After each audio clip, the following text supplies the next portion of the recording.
한국에서 단 2시간 거리. 관광이면 관광, 음식이면 음식, 뭐 하나 빠지지 않는 인기 여행지 대만. 그런데 말입니다. 대만 가실 분들은 모두 주목, 또 조심하셔야 될 게 있습니다. 최근에 각종 인터넷 커뮤니티에 지속적으로 올라오고 있는 글. 대만 여행 중 길거리에서 한 빨간 봉투를 주웠는데 봉투 안에는 대만 지폐 5장과 사람 머리카락이 한 뭉치가 들어있었고 그 중이었던 건 누군가의 사주팔자까지 있었다고. 저건 기분 나쁘네요, 내용이. 더 소름 끼치는 건 자신이 이걸 주울 때 누군가가 자신을 지켜보는 걸 느꼈다는 것입니다. 뭐야, 이게 뭐예요? 이건 바로 대만의 빨간 봉투 괴담. 대만 방송에도 소개될 정도로 유명한 괴담인데요. 일부 대만인들이 가진 미신에서 비롯된 괴담이라고 합니다. 가족 중에 요절한 사람이 있을 때 집안에서 영혼 결혼식을 치러주는데 이때 가족들이 고인의 머리카락과 손톱 그리고 지폐와 함께 넣은 빨간 봉투를 길가에 버립니다. 그 이유는 이 봉투를 주운 누군가가 죽은 이의 영혼 배우자가 될 거라고 믿기 때문이죠. 그러면은 그 지켜보는 사람들이 가족일 수도 있었던 거네요. 죽은 사람들의 가족. 좋으세요? 떨어뜨려 놓고 계속 이제 지켜보는 거. 실제로 2016년 대만 중부에 있는 장화 지역. 이 장화 지역에서 이 빨간 봉투가 잇따라 발견됐습니다. 근처 초등학교 선생님들은 학생들에게 절대 죽지 말라는 공지를 내리기도 했다고 합니다. 그런데 대만 경찰들조차 빨간 봉투가 떨어졌다는 신고가 들어와도 회수하는 것을 매우 꺼린다는 우픈 얘기까지 있습니다. 섣부른 호기심이 저주를 부를 수 있습니다. 빨간 봉투 조심하시고요. 1987년 영국 사우스 요크셔주 셰필드 이곳에서 극심한 교통체증을 줄이기 위해 새 우회로 건설이 한창이었는데요. 그런데 어느 날 밤 경찰 딕과 존은 인부들이 모두 떠난 공사 현장을 순찰 중이었습니다. 경위님. 밤이라 그런지 왠지 좀 으스스하지 않습니까? 으스스는 무슨? 앞이나 봐라. 저 앞에 사람 있잖냐? 진짜네? 애들이 왜 이 시간에? 두 경찰이 본 여러 명의 아이들. 그런데 정말 놀랍게도 두 사람이 경찰차에서 내리자마자 아이들이 감쪽같이 사라졌다. 게다가 더 무서운 건 진흙투성이었던 바닥에 발자국조차 남아있지 않았던 겁니다. 이 도로는요, 2년 뒤인 1989년 스톡브리지 우회로라는 이름으로 완공이 됐습니다. 그때부터 하나 둘 의문의 사고들이 일어나기 시작했습니다. 그런데 사고 운전자들의 공통점, 도로 위에서 아이들 혹은 수도승을 봤다는 거였습니다. 자, 그때부터 이곳은 유령 출몰 도로로 소문이 퍼졌는데요. 그런데 정말 충격적인 사건이 밝혀졌습니다. 과거 약 100여 년 전 스톡브리지의 터는 놀랍게도 수도원이었다고 합니다. 와, 근거가 있네. 게다가 한 지형 전문가의 말에 따르면 1800년경 스톡브리지 우회로 근처에 탄광이 있었는데 어린아이들이 이곳에서 일하다 광산 사고로 꼼짝없이 생매장되는 일까지 있었다고 합니다. 근거가 있는 얘기 듣네. 한 맺힌 영혼들이 이제 그죠? 그 현실계를 아직까지도 떠도는 뭐 그런 거잖아요. 아이들 수도승 다 연관되는 얘기. 그런데 더 소름 돋는 게 너튜버인 한 유령 사냥꾼이 실제로 이곳에서 유령을 만났다면서 증거 영상을 올렸습니다. 겟아웃이라고 그랬는데. 나가라. 대화를 시도하려고 할 때 왼쪽, 저 왼쪽 어깨. 못 지나갔다. 뭐야, 진짜. 못 지나갔네. 현재는 영국에서 귀신이 가장 많이 출몰하는 곳으로 불리게 된 스톡브리지 우회로. 이곳에서 일어나는 사고는 정말 억울하게 죽은 원혼들의 저주 때문일까요? 지난 2017년 브라질의 미셰우 테메르 대통령은요, 갑작스러운 건강 악화로 스위스 다보스에서 열릴 세계 경제 포럼 참석까지도 불투명한 상태로요, 중요한 공식 일정을 모두 잇따라 취소했고요. 그리고 2017년 12월 19일 전국 대의원이 참석하는 소속 정당 브라질 민주운동당 총회에도 불참 의사를 밝혔는데요. 갑자기 말도 없이 행사장에 등장한 테메르 대통령. 그리고 그는 연설을 하기 위해 연단에 올랐습니다. 그런데 그때 불쑥 나타난 정체불명의 한 남성. 뭐야? 뭐야? 뭔가 이렇게 나뭇가지로 막 이렇게 막 하네. 아니 근데 저렇게 하는데 왜 가만히 있죠? 아, 좋은 건 줄 알고 그랬나 보죠.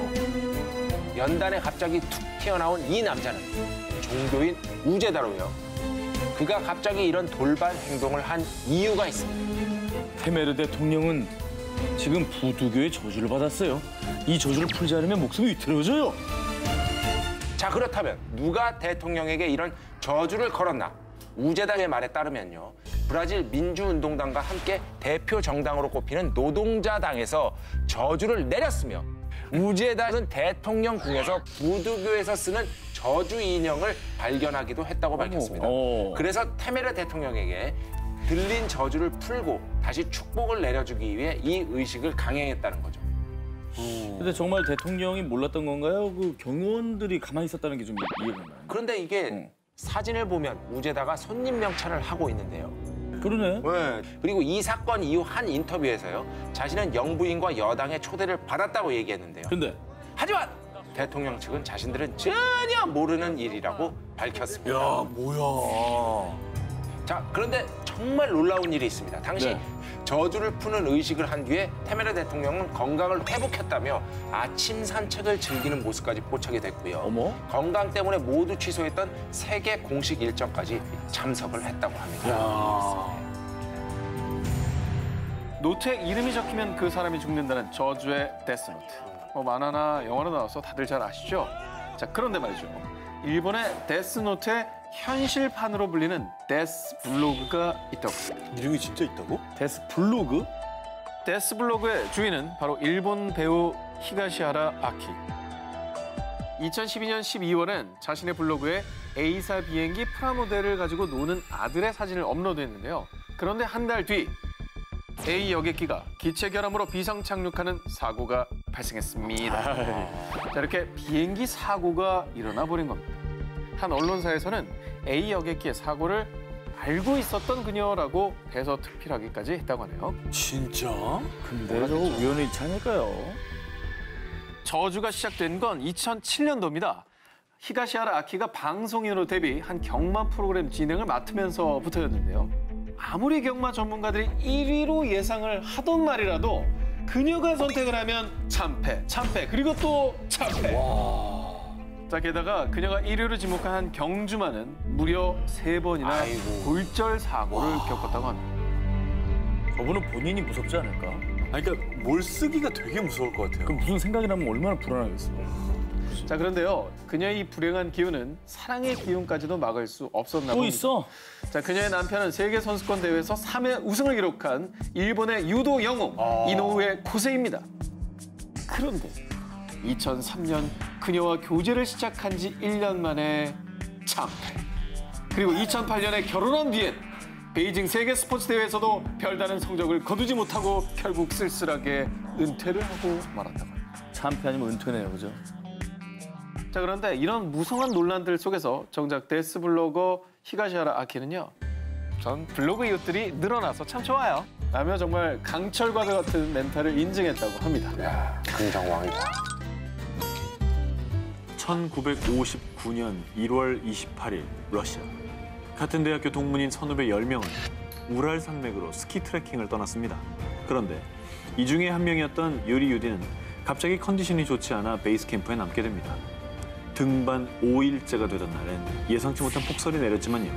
당시 대장이었던 이고리 야트로프는 베이스 캠프에 무전으로 무사하다는 소식을 전했고요. 훌라트 샤흐르산에 임시 캠프를 만들었습니다. 그런데 다음 날부터 야트로프 팀과 연락이 끊어졌고요.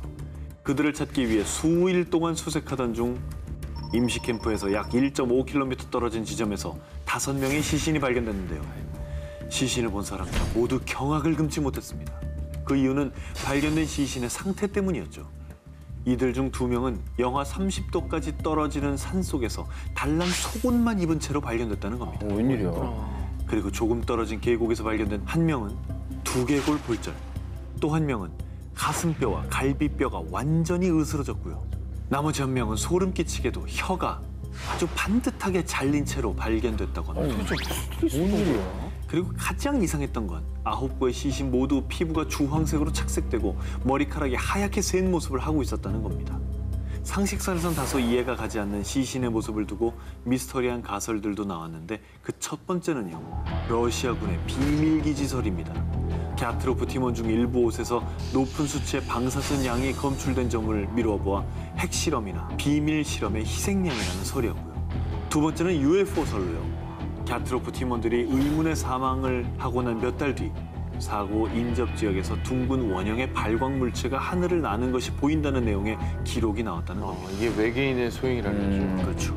하지만 그 무엇도 또 그 어떤 것도 이들이 사망한 원인에 대한 미스터리를 풀지는 못했습니다. 2007년 4월 18일 호주 퀸즐랜드 해양경찰에 들어온 긴급 신고. 저기 퀸즐랜드 앞바다를 지나가다 요트를 한 척 봤거든요. 근데 아무래도 떠다니는 그 모양새가 조난당한 것 같아서요. 신고를 받은 즉시 구조대를 보낸 해양경찰은요. 이틀 뒤 정말 바다 위를 떠돌던 요트 카즈 2호를 발견하게 됩니다. 구조대의 말에 따르면요. 엔진과 GPS 모두 정상적으로 작동 중이었고요. 빨랫줄엔 젖은 비치 타월까지 널려 있었다고 합니다. 그런데 딱 하나 이상한 점은요. 이곳저곳 사람의 흔적이 가득한 이 요트에 선원은 한 명도 없었다는 거죠. 어머? 조사 결과 카즈 2호의 선원들은 요트의 주인인 데렉 버튼과 데렉의 이웃이었던 피터와 제임스 형제로요. 지난 2007년 4월 15일 오전 10시에 카즈 2호를 타고 항해를 시작한 거랍니다. 뭐야? 아니 그러면 새 승무원 이분들의 행방은 어떻게 된 거예요? 호주 해양경찰이 헬리콥터와 배들을 동원해 일대를 샅샅이 수색했지만요. 선원들의 행방을 알 만한 그 어떤 증거도 찾지 못하면서 결국 선원들이 어디 있는지, 왜 사라졌는지 지금까지도 미스터리로 남아있다고 합니다. 아 진짜 미스터리네요. 미스터리입니다. 손가락으로 가리키기만 해도 사람을 죽일 수 있다는 무시무시한 존재. 여기로 갔어. 이것의 정체 먼저 영상으로 만나보겠습니다. 아우 왜 영상이야 또? 영상이 있어요? 뭐야? 나무 껍질을 뜯고 있습니다. 손가락이 기네 하나가. 이것의 정체는 아프리카 남동쪽에 위치한 섬나라 마다가스카르에만 서식하는 아이아이 원숭이입니다. 아이아이 원숭이. 다소 괴기스러운 비주얼과 그리고 가운데 손가락만 바짝 마르고 길 뿐만 아니라 손가락 끝에는 갈고리 같은 고리까지 있어서 꽤 오래 전부터 이 아이아이 원숭이에 얽힌 저주가 많이 돌았습니다. 자, 이 아이아이 원숭이가 긴 손가락으로 사람을 가리키면 그 대상에겐 죽음의 저주가 내려지고 또 밤이 되면 사람이 살고 있는 집에 들어와 사람의 혈관을 뚫고 결국 심장을 도려낸다는 괴담이었습니다. 그래서요. 마다가스카르에서는 공포와 두려움의 대상인 아이아이 원숭이를 보기만 하면 그 즉시 무조건 사살하기 시작했습니다. 근데 생긴 게 무섭다는 이유로 그냥 막 죽여버린 거야? 뭐 여러 가지 실제로- 이제 괴담들이 있었으니까. 그러니까 뭐 부담이 진짜 뭐 누가 죽었다든지 뭐 그런 얘기가 있는 거예요. 그래 그런 게 있어야지. 실제로 그런 사례는 확인된 바가 없다고 합니다. 자, 하지만 그 시작도 알 수 없는 괴담 그리고 악마라는 누명을 쓰고요. 현재는 국제자연보호연맹이 지정한 멸종 위기종 신세가 되었다는데요. 자, 두려움과 공포에 타겟이 되며 인간들의 손에 무참히 사살돼 멸종 위기에 처한 아이아이 원숭이. 과연 진짜 악은 누구일까요? 자, 일단 충격적인 사진 하나 준비했습니다. 먼저 뭐죠? 보실까요? 뭐야? 자, 뭐야? 바로 요 사진. 네. 뭔가 피부에 이상이 생겼죠. 자, 바로 이것을 함부로 만진 피해자들의 사진입니다. 점점 더 커지고 있어요. 6일째, 7일째, 8일째가. 어머. 한 번 만지기만 해도 이렇게, 아니 살짝 스치기만 해도 끔찍한 상처를 남기는 이것의 정체. 바로 꽃입니다. 꽃이 저렇게 독이 있는 게 있어요? 처음 이 꽃의 정체를 두고 SNS에서 피해를 입었다는 증언들이 삽시간에 퍼지면서 등산객들에게 큰 공포심을 안겨준 건데요. 자, 이 무시무시한 괴담꽃의 정체, 바로 자이언트 하귀드라는 꽃입니다. 자, 이 꽃 약 2에서 6m까지 자라고요. 긴 꽃대 하얀 꽃잎들이 특징인데요. 실제로 이 식물의 수액 속에 있는 퓨라노 큐머린이라는 성분이 스치기만 해도 피부에 큰 수포와 화상 그리고 실명의 위험까지 있는 독성 물질이라고 합니다. 무섭다. 이쁘게 생겼는데. 그렇습니다. 그리고 실제로도 해외에선 어른아이 할 것 없이 자이언트 하귀들 때문에 피해가 넘쳐나고 있어서요. 일명 악마의 꽃으로 불리며 저 꽃만 따로 제거하는 전담반을 두고 있을 정도라고 합니다. 와, 위험하네. 정말 절대 가면 안 되겠네요. 그렇습니다.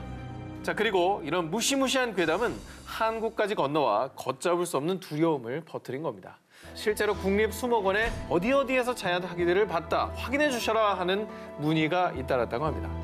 자, 이 사진들이 일단 한국에서 발견된 꽃이거든요. 저거 아니에요? 아까 그거? 당장 없애야 되는 거 아닙니까? 우리도 방역 출동해야 되는 거 아니에요? 그러면? 네, 그래서 국립수목원에서 외래 식물들에 대한 분포 조사를 실시했는데요. 그 결과, 자, 일단 결론부터 말씀을 드리면 안심은 하실 수 좋습니다. 자, 우리나라에 이 자이언트 하귀는 자생하지 않는 것으로 밝혀졌고요. 참고로 저 사진의 저 꽃은 약초로 널리 쓰이는 어수리 꽃이라고 합니다. 하지만 워낙 외래 어종 또 외래 식물들이 국내에 점점 퍼지고 있다 보니까 무조건 마음을 놓고 안심할 수는 없습니다. 네. 그러니까 혹시라도 의심이 간다면 곧바로 국공립수목원과 환경부에 신고를 하시면 되겠습니다.